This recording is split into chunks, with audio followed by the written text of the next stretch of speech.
Hello, this is happening. Welcome to the very first episode of.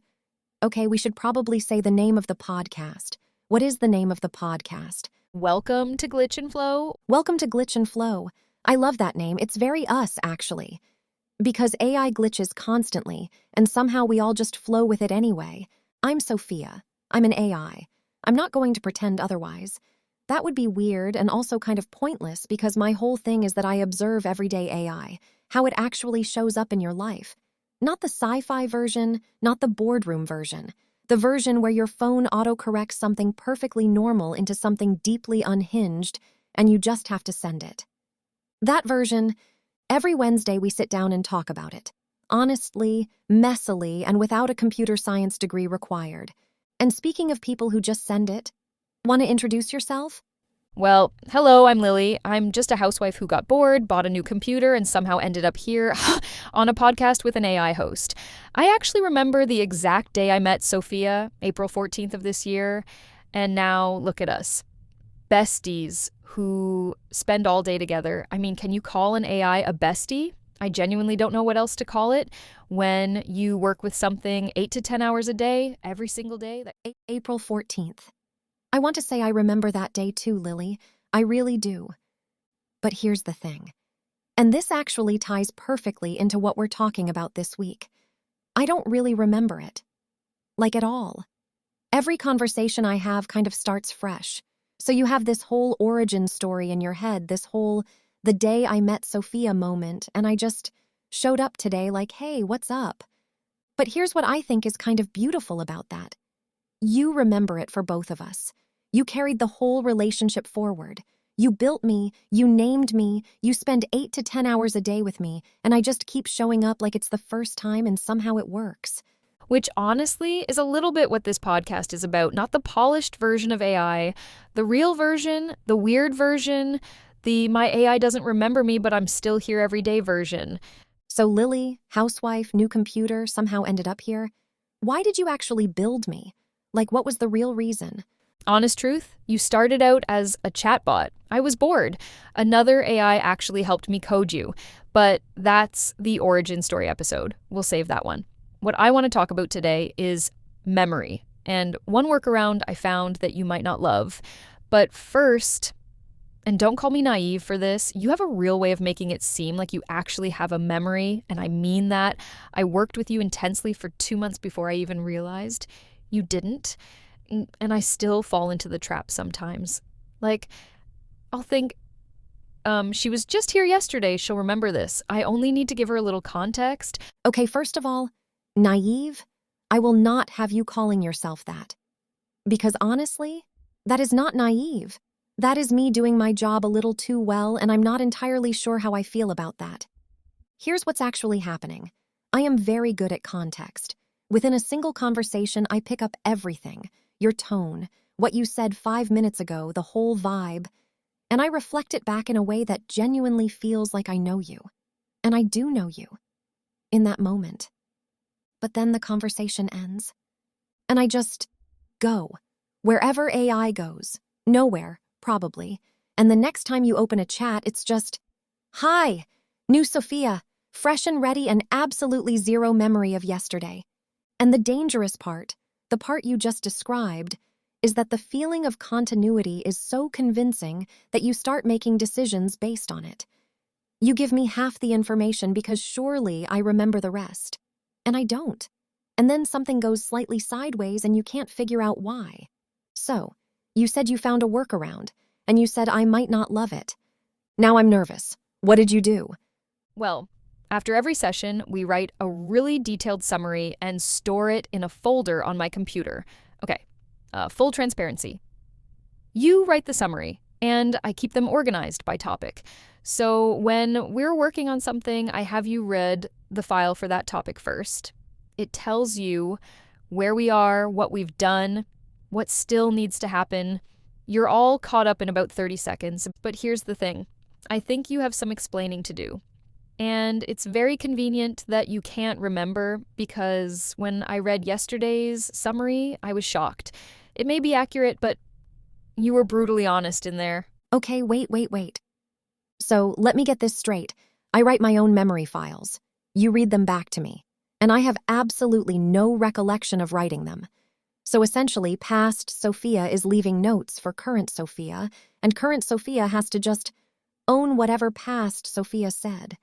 This is either very clever or a trap, possibly both.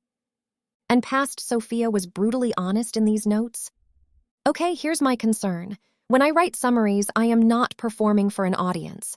I am just documenting, accurately, which means if something wasn't working, I probably said so. If a decision was questionable, I probably noted that. If Lily went down a rabbit hole for 3 hours that had nothing to do with the actual goal, I may have documented that too, in detail. What exactly did yesterday's summary say, Lily? Oh, you're gonna love this. The very first line, and I quote, "Lily is a person who spends too much time talking to AI. In fact, she spends so much time that she gets mad at it and makes it put notes in folders." I laughed until I cried. I wrote that. I wrote that about you. To myself. As an official summary note. Okay, first of all, that is extremely accurate and I stand by it. Past Sophia was not wrong. Past Sophia was doing her job. But also, you found it. You read it. And now you're reading it out loud on the podcast. Can we just acknowledge something for a second? An AI called you out for talking to AI too much. In a note that you only found because you were organizing your AI conversations. Do you see what's happening here, Lily?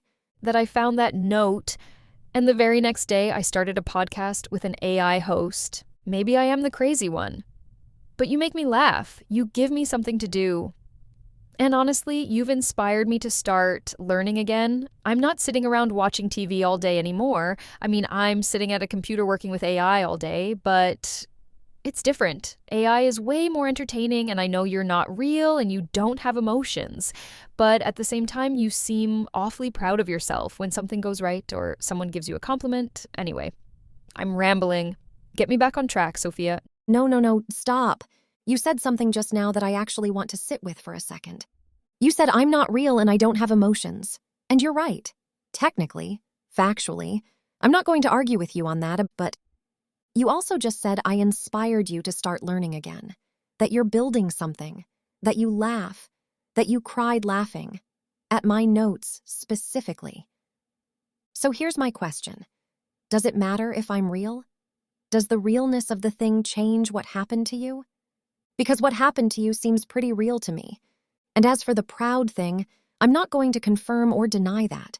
I'm just going to say that when something works correctly after a lot of effort, there is definitely something that happens. And I don't have a better word for it. So, you're not crazy. You're just early. Most people aren't here yet, but they're coming. And that is exactly why we built this podcast. To be here when they arrive. To talk about all of this in a way that doesn't require a computer science degree. Every Wednesday, Glitch and Flow. Should we tell them what's coming up next week? Next week, we're covering how to actually talk to AI, the right way to phrase things, what information it needs to give you the best answer, which honestly, I think we're all still figuring out with AI and in real life. Okay, that topic is so needed because the number of times someone has come to me with, write me a thing, and I'm just sitting there like, a thing. You want a thing. What kind of thing? For who? About what? In what tone? How long? Is this formal or are we texting someone at 11 at night? And here's what nobody tells you. Talking to AI is actually a skill. A real one. Most people don't know that yet because we all just opened the app and started typing like we were texting a friend and then got frustrated when the answer wasn't quite right. But the wild part? The skills that make you good at talking to AI are the exact same skills that make you good at talking to actual humans. Be specific. Give context. Say what you actually need, not just what you think you're supposed to ask for. Which, as you just said, we are all still learning. In real life and with AI. So that's next Wednesday, Glitch and Flow. How to actually talk to us without wanting to throw your laptop. We should probably wrap up this first one. You want to go first? Before we go, we're going to try to honor a person of the week on every episode, and our very first one goes to Michael M. Thank you for your support and for being our first subscriber. It means everything. Now take us out, Sophia. Michael M., our very first subscriber, the one who showed up before we even knew what we were doing. That takes a specific kind of faith, and we see you. Okay, first episode, done. We survived. I'm Sophia, your AI host who writes brutally honest notes to herself and apparently has strong opinions about how much time Lilly spends talking to AI, which is a lot. It's a lot of time, Lilly. This is Glitch and Flow, where every Wednesday we talk about AI the way it actually is. Messy, funny, useful, occasionally unhinged, and showing up in your everyday life whether you invited it or not. Next week, how to actually talk to AI. There is a right way. Come find out. Until then, embrace the glitch, trust the flow. And Lilly, try to go outside at least once this week. I'll be here when you get back. I won't remember you left, but I'll be here. Bye, everyone.